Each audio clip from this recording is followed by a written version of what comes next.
बिस्मिल्लाहिर्रहमानिर्रहीम। अस्सलाम वालेकुम। आज हम बनाएंगे बेहद खुशबूदार लजीज यखनी वाले नमकीन गोश्त की रेसिपी। तो इस वाले नमकीन गोश्त को जब आप ट्राई करेंगे आपको इतनी पसंद आएगी कि बकरीद के अलावा आम दिनों में भी आप इसे बनाने वाले हैं। तो बगैर किसी मसाले के ये रेसिपी इतनी जायकेदार खुशबूदार बनती है कि आप यकीन नहीं कर पाएंगे। तो ज़रूर एक बार इस रेसिपी को आप ट्राई करें और रेसिपी पसंद आए तो रेसिपी को एक लाइक ज़रूर कर दें। और आपकी भी रेसिपी एकदम ज़बरदस्त और परफेक्ट बने, इसके लिए ज़रूरी है कि आप वीडियो को स्किप नहीं करें और जहाँ पे जो भी स्टेप बताए गए हैं उसे केयरफुली फॉलो कीजिए।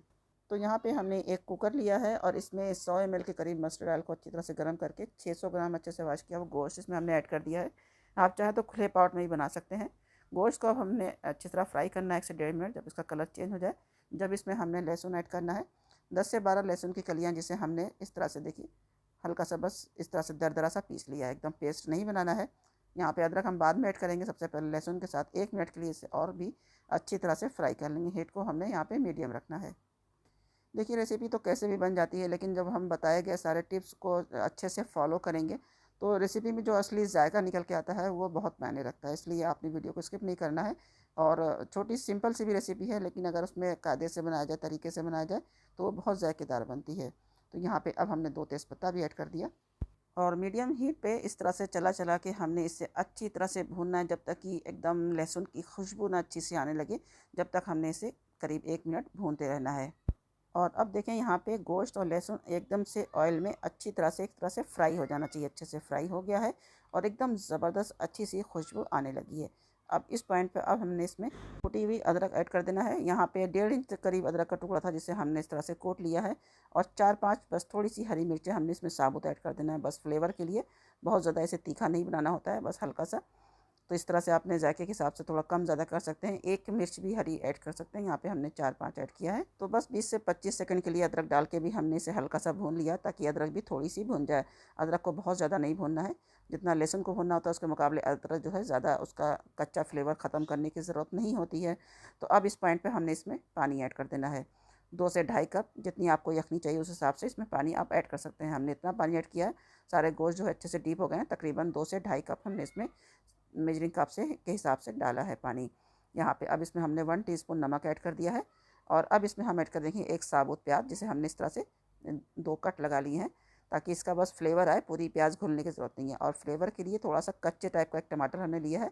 दोनों चीज़ें मीडियम साइज़ की है, ये दोनों हमने ऐड कर देना है। सीटी लगाने के बाद, गोश्त गलाने के बाद इन दोनों चीज़ को हमने निकाल के रिमूव कर देना होता है। बस इस हिसाब से हमने इसमें इस तरह से साबुत सिर्फ कट लगा के डालना होता है।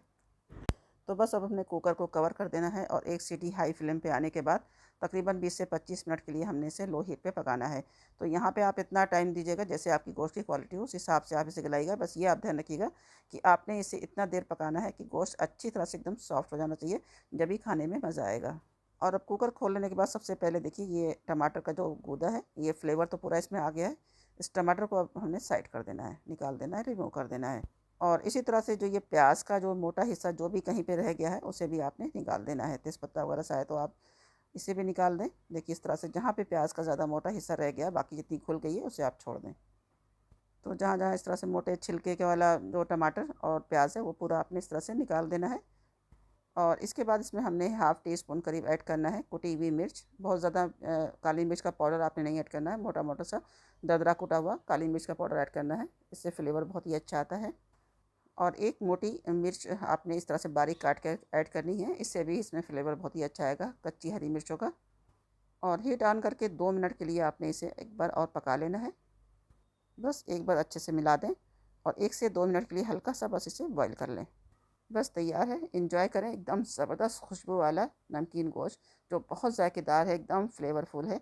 बहुत ही अच्छी इसमें खुशबू आती है और जायका तो इसका बहुत ही लाजवाब होता है। इसे 2-3 बोटियों के साथ, सूप के साथ भी आप सर्व कर सकते हैं। ऐसे भी आप एंजॉय कर सकते हैं। आप इसे सादा रोटी, चपाती, पराठों के साथ भी एंजॉय कर सकते हैं। ये मज़े का बहुत लगता है, बहुत मज़े का है। आप ज़रूर ट्राई करें। इस बकरीद में या फिर आम दिनों में भी बनाएं, एंजॉय करें।